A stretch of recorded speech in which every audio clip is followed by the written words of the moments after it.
Welcome back to another segment of Aviation Champions. I'm your host, Miranda Gahn. This morning we're hosting Mr. Andrew Shacker. He is a senior flight instructor with Flight Dogs. Good morning, Andrew. Morning, Miranda.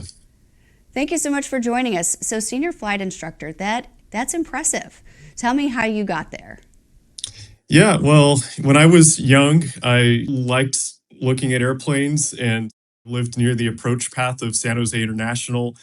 There was an airport nearby called Reed Hillview. They had a Civil Air Patrol program there. So I decided to join, and through that, I got a flight scholarship. That's really what kickstarted it. It was a $2,000 scholarship at the time. I thought that was going to be a reasonable pitch to my parents, and it was. But little did I know that would be a small fraction of my total training. But it was enough to get started. And so after that, I met some pilots through the Civil Air Patrol and went for flights with them too. And that kickstarted the aviation bug in me. And my parents helped pay for my private pilot rating. I got that out of Reed Hillview Airport, which is just a few miles southeast of San Jose International. After that, I went to college. I was able to graduate, get an entry-level engineering job, pay for the rest of my ratings. I had the option of time building as a commercial pilot to get to a professional pilot career or flight instruct. I thought flight instructing would be fun. So the school that I got the rest of my ratings at hired me on, Bay Area Flying Club. I found a better opportunity eventually here at Flight Dogs, and that's where I'm at now. Wow, so you had the opportunity to pursue like a commercial pilot's license and potentially go to the airlines, but you thought you'd rather teach, is that right? Yes, that's correct. Yeah. And how do you like it? I think it was the best decision ever. I know that time building can be in various forms, like pipeline survey, aerial imaging. There are a lot of good options in that direction too. I'm not discounting that, but flight instructing is always going to be around. There's always a need for instructors, and so it's a consistent flow of students. It's a good side gig. And fundamentally, I find that every person that I teach is different. So working with different people is mentally stimulating and exciting. Wow, what a thoughtful answer and what a neat experience. So why don't you tell our audience what the requirements are for you to be a senior flight instructor? Yeah, of course. So here, every school has their own thresholds for different levels of instructor, but a lot of schools have normal vanilla flight instructor, and then we'll have a chief instructor, senior instructors below that who do some of the aircraft checkouts and do flight reviews or make sure that the other CFIs are current and meet the requirements of the club. So I'm kind of in the middle. I'm not the chief instructor, but I'm also not an entry-level instructor. After about 1,000 hours, you know the ins and outs of the training planes, like the one behind me, the Cessna 172.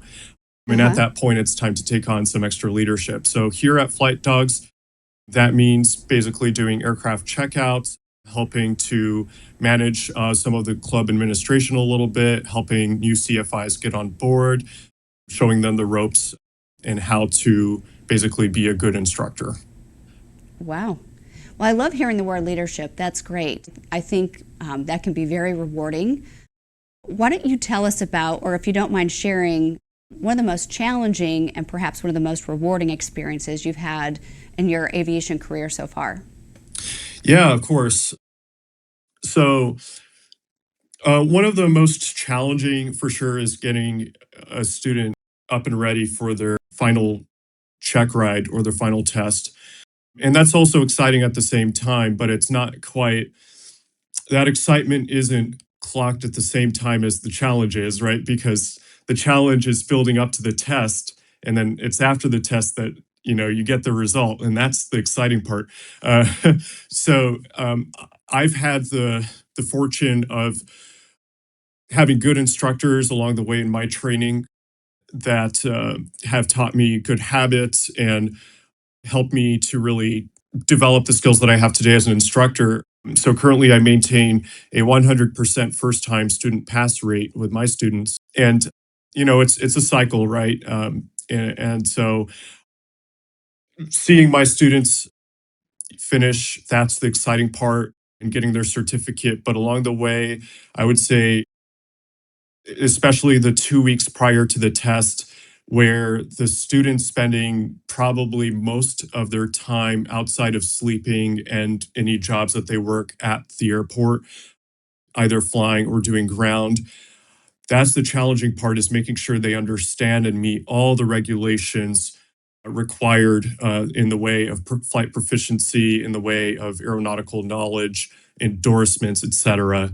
We were in the middle of saying, what are some of the challenges, and you're talking about how your students kind of eat, sleep, and breathe aviation, and how important that is so that they thoroughly understand the regulations and the safety aspects of it. And I really commend you.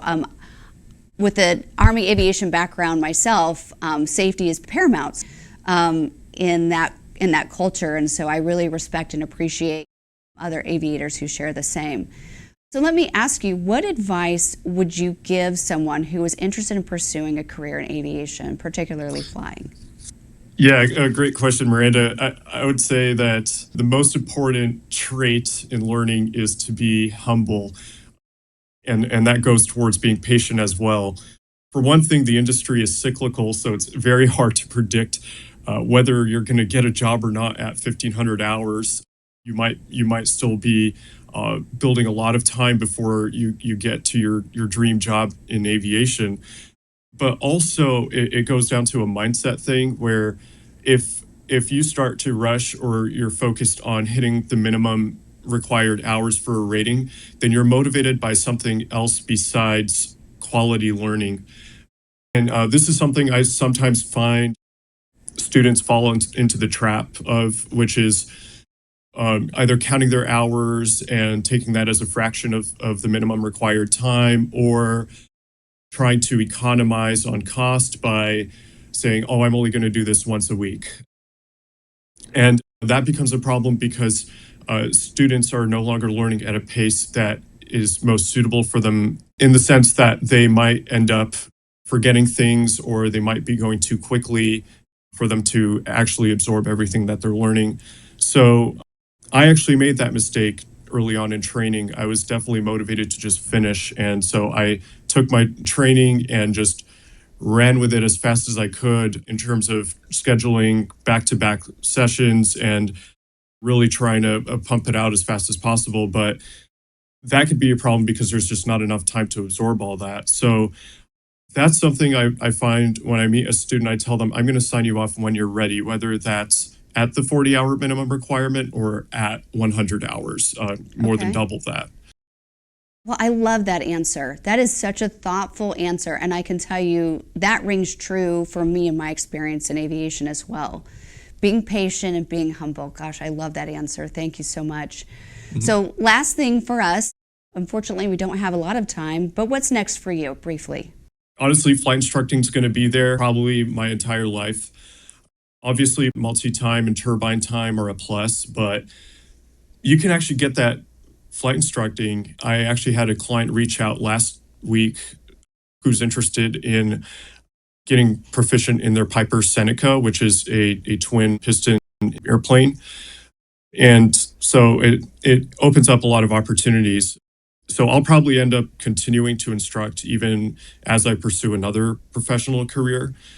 I would also say that this is kind of advice as well for other people interested in the aviation world. If you start your flight training, look at cadet programs. I'm currently part of one, which is the PSA Airlines Cadet Program. That's an American Airlines wholly owned regional.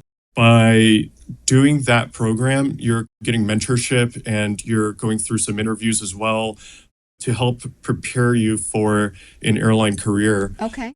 A lot of that involves reimbursements and just guidance in general for that. So I would highly recommend that as well. And that's going to be my future as well, is probably the regionals. Well, that's great. More great advice for you, or from you, excuse me. Well, thank you so much for your time, Andrew. Very thoughtful answers. We wish you all the best as you progress, and thank you for what you do teaching and mentoring the next generation of aviators.